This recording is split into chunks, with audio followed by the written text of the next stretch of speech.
வணக்கம். இந்த நேரத்திற்கான தலைப்புச் செய்திகளை முதலில் பார்க்கலாம். பெரும் எதிர்பார்ப்பிற்கிடையே லண்டனில் தன்னுடைய சிம்போனியை இசையமைப்பாளர் இளையராஜா அரங்கேற்றம் செய்துள்ளார்.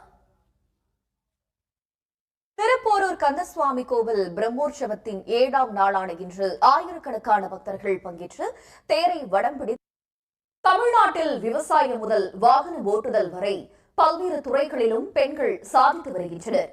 அப்படி தாங்களும் முன்னேறி பிறருக்கும் வழிகாட்டும் பெண்கள் பற்றிய ஒரு தொகுப்பு.